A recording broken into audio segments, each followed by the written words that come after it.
Assalamualaikum warahmatullahi wabarakatuh. Izin Datuk, saya dengar ceramah Datuk sejak 2012. Waktu saya masih S1 di Unsuska, ada 11 menit slide pidato Datuk yang mana waktu itu tentang ramai orang berbicara masalah kemewahan hidup, masalah rezeki. Saya gunakan selama 11 menit itu dalam khutbah perlombaan di Unsuska. Alhamdulillah saya juara 1 se-Unsuska. Patutnya hadiah itu berkongsi dengan saya.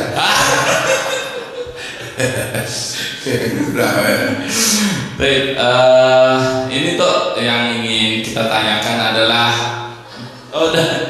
Datuk kan? Di Malaysia itu bisa aja semua. Bisa. Tapi yang penting saya belum ada cucu. Saya bawa semua anak-anak saya kan. Ya. Mungkin sebagainya saya jadikan orang Indonesia. Izin, saya ini perokok berat. Nah, jadi perokok berat ini mohon nasihat tuh gimana supaya saya itu terhindar. Saya baca dalil, kemudian ada fatwa juga, tarjih juga, kemudian nampak juga di bungkus rokok itu saya baca juga bahwasanya merokok itu dapat menyebabkan kanker. Tapi karena saya perokok berat, habis makan kalau nggak merokok berat rasanya meninggalkannya. Mungkin mohon nasihatnya supaya saya bisa meninggalkan rokok. Terima kasih. Assalamualaikum warahmatullahi wabarakatuh.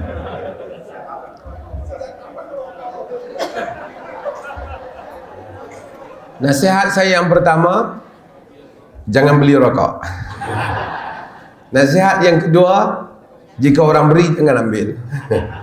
Nasihat yang ketiga, jika ada simpanan yang lama dibuang. Dengan itu tak merokok lah.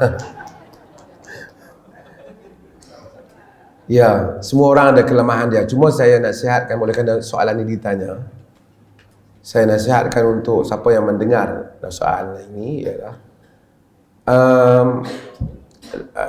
lain kali kalau mau tanya, bagi tahu macam ni, bagaimana nak menyelesaikan orang yang perokok berat tanpa memberitahu saudara merokok.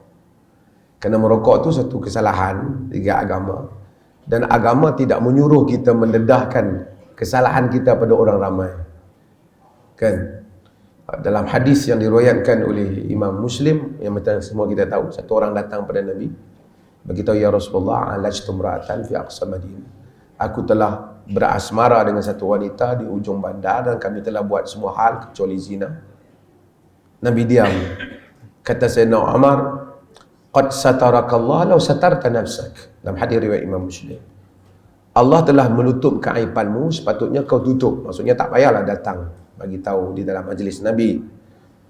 Dan dalam Islam tidak ada confession, tidak ada mengaku dosa di hadapan padri ataupun di hadapan ramai. Tapi tak apa, bagus juga untuk orang lain tahu.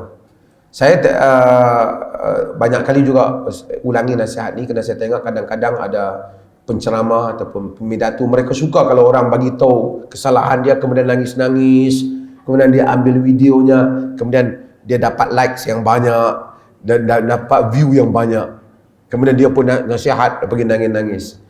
Itu tidak di dalam pendekatan agama. Kan, man satara musliman satarahullah yaumal qiyamah. Siapa yang tutup aib orang muslim, Allah tutup aib daripada hari kiamat.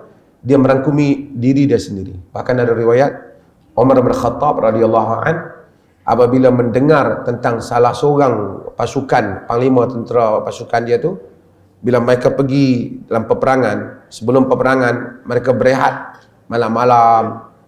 Jadi satu orang tentera kecil, pasukan, ketua tentera yang kecil ya, dia pernah panggil pasukan dia tu, bagi tahu setiap orang cuba cerita apa dosa yang pernah dia buat. Hal itu sampai pada Umar bin Khattab, dan Umar bin Khattab begitu marah dan ambil tindakan pada dia. Apa kerja, kata Umar, duk tanya pasal dosa orang? So kita di dalam agama tak disuruh pergi ustaz, saya ini dahulu, tak perlu. Melainkan kita nak tahu hukum. Saya telah buat begini-begini, apa benda yang patut saya selesai, kita nak tahu hukum. Saja-saja nak cerita tak perlu. Tapi konteks saudara tadi nak mengetahui hukum lah, tapi saudara boleh buat contoh yang lain kalau ada orang perokok berat. Okey, tak apa. Rokok dosa. Cuma dia tidak seperti dosa minum arak. Seperti orang kata dosa rokok macam minum arak, sebenarnya dia tak sama macam dosa minum arak.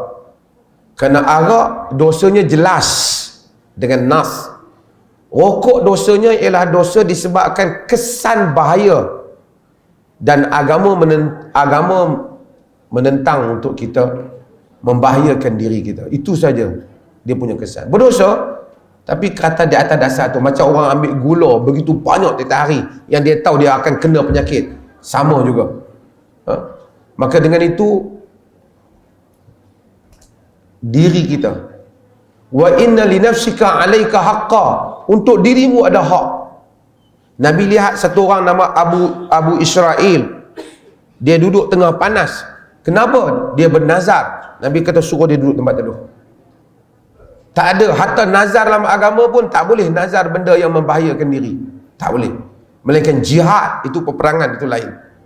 Itu mempertahankan agama. Tak ada dalam agama semua perbuatan ni. Kita nazar nak pergi masjid, tak mau pakai kasut tengah-tengah panas supaya dapat pahala lebih sikit sakit. Tak boleh. Tak ada keperluan untuk berbuat demikian. Apatah lagi kita pergi merokok. Ia merupakan satu dosa yang dosa di sisi Allah, dan salah satu motivasi untuk orang merokok ni, orang merokok ni selalu dia bubuh benda mulut dia, rokok di mulut, jarang bubuh di dalam telinga. So kalau kita baca hadis lelaki yang tulus safar, yang lama bermusafir tu, Nabi kata kan, masa aghbara, rambut dalam keadaan kusuk masai, berdebu-debu, ya Rab, wa yamuddu yadayhi ila sama, angkat tangan ke langit. Hadis Muslim. Ya Rab, ya Rab, wahai Tuhan, wahai Tuhan. Maksudnya dia musafir, dia susah, doa angkat tangan, ya Rab, ya Rab, patutnya mustajab. Tapi Nabi kata, wa mat'amul haram, wa mashrubuhu haram, wa malbasuhu haram, wa ghudhiya bil haram, fa anna yustajabat. Makan haram, minum haram, baju haram, tenggelam dalam haram, macam mana doa nak mustajab? So mudah-mudahan berhenti rokok, Allah mustajabkan doa, insyaAllah.